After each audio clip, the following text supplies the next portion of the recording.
A primeira aula que eu vou dar hoje é sobre o estudo da histeria. Para a gente, o que até onde eu estudei, né? E depois eu vou dar uma, um resumo também do, vamos dizer assim, do Totem e Tabu, que é a volume 11. O estudo sobre a histeria, ele é um livro de 1893 a 1895. Pelo que eu estudei ali, Freud falou que ele demorou uns 12 anos para completar essa obra, né? E nessa obra ele tem a ajuda do professor Joseph Brauer, né? No prefácio da primeira edição, o Joseph Brauer afirma: daí vem o fato de forma completa a provar para nossa concepção de que a sexualidade tem um papel fundamental na patogênese como um princípio. O que Brauer quer dizer? Ele quer dizer que a, a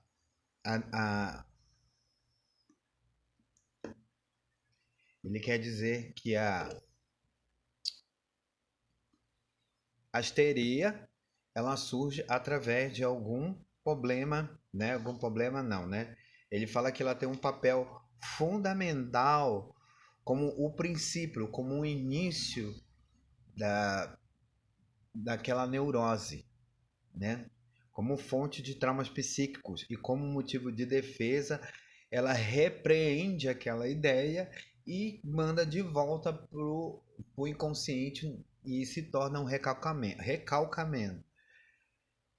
Então, quando esses pensamentos eles vão manifestar em forma de doenças como nevralgias, vômitos, dores de cabeça, gritos. Então, eles acreditam que alguma coisa, algum segredo aquela pessoa guarda e nesse segredo ela esconde, né? Aquele segredo vira um sintoma. Aquele segredo ele vira um sintoma na vida dessa pessoa. E o que acontece? A pessoa ela começa a, a se desequilibrar. E isso acontece muito, principalmente com mulheres, devido à pressão social ser muito maior em cima dela.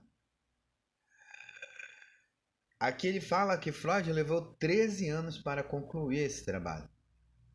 Freud pede para o interessado em psicanálise, primeiramente, esta obra para fazer o caminho que Freud percorreu. Então, Freud pede que a pessoa estude o estudo sobre a histeria, primeiramente, porque é através desse estudo da histeria que a pessoa vai começar a entender o caminho que Freud quis seguir.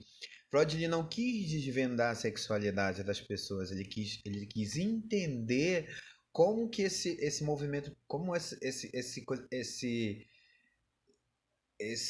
movimento psíquico faz com que as pessoas transformem certos desvios, ele chama de segunda consciência, para o próprio corpo.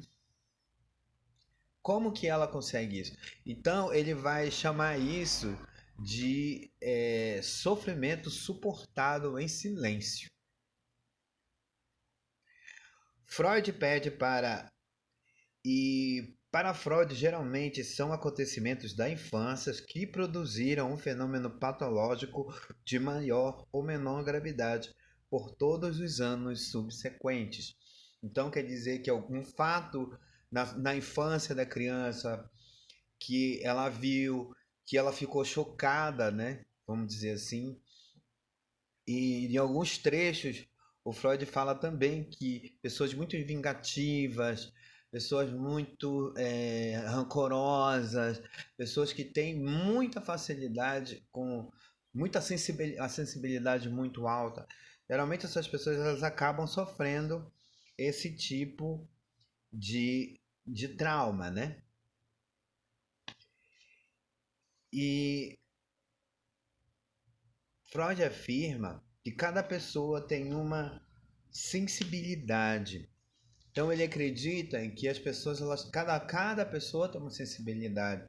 Tem pessoas que conseguem ouvir uma história de terror, tem outra pessoa que não consegue. Ela fica com medo daquilo. Ela fica com medo dessa história de terror. Devemos antes afirmar que o trauma psíquico, ou mais precisamente a lembrança do mesmo, age como um corpo estranho. Vamos dizer que meu olho cai um cisco. Na psique, também é assim que acontece. Freud fala que essa lembrança, esse trauma, quando ele vai falar em trauma, que esse episódio que aconteceu na infância da pessoa e ela ficou traumatizada com aquilo. E quando ela sofre algum tipo de sensação, de sensibilidade, de recordar isso, isso aparece como um corpo estranho. Então, uma dor no ombro, um sinal na boca, então sempre vai manifestar de uma forma. Então ele vai falar assim, pessoas que têm raiva, que tem, por exemplo, muita mulher, quando ela separa do marido, ela começa a sofrer uma depressão muito profunda. O que acontece com essa depressão? Essa mulher, ela não consegue se vingar desse homem. Ela fica com raiva, ela fica com ódio dele, ela não sabe. Então isso vai transpor o corpo dela. Aí ela vai começar a ficar deprimida, ela não consegue se vingar desse homem, ela não consegue ter raiva desse homem, não consegue se vingar dele. Totalmente diferente do homem, que quando a honra dele ele manifesta isso, ele manifesta de forma agressiva e às vezes até criminosa. Mas a mulher não. Ela vai quando aquela fragilidade toda não é uma fragilidade, é uma vingança. Ela não foi abandonada e quando ela foi abandonada, ela vai sentir vontade de se vingar daquele homem. Ou então a pessoa se apaixonou por alguém que ela não pode ficar, um amor impossível, se apaixonou por alguém proibido, por alguém que ele não pode ter. Então, ele está escondendo sua sexualidade.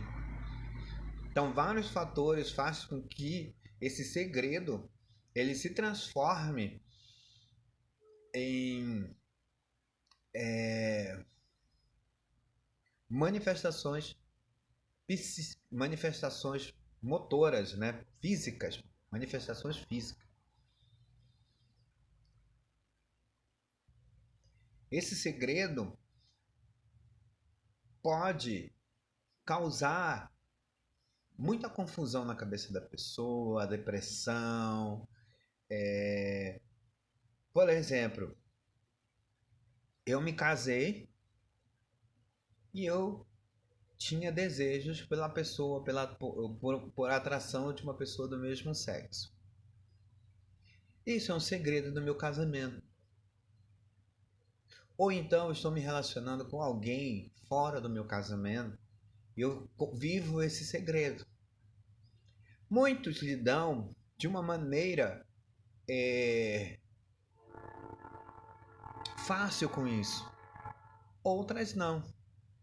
Esse segredo ele fica tão sufocante, que a pessoa adoece. Quando você olha alguém, por isso que muitas vezes quando você olha alguém, assim, o que está acontecendo com essa pessoa? Por isso que muitas pessoas falam assim, eu sou um psicólogo porque eu sei ouvir as pessoas.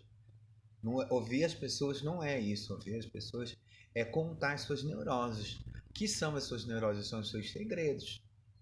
seus segredos ocultos, os segredos que estão obscuros dentro dessas pessoas, o segredo que elas guardam, que elas escondem.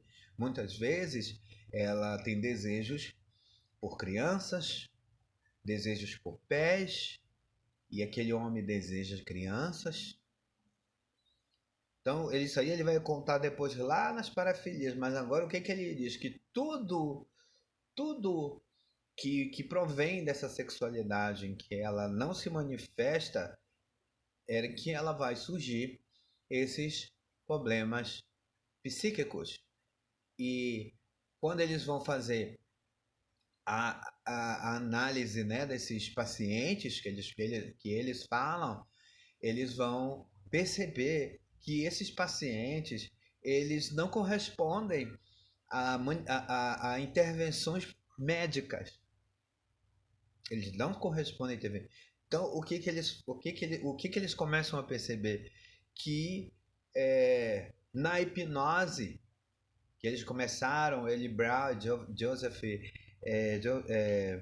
ele e Joseph Brauer começaram hipnotizando essas pessoas.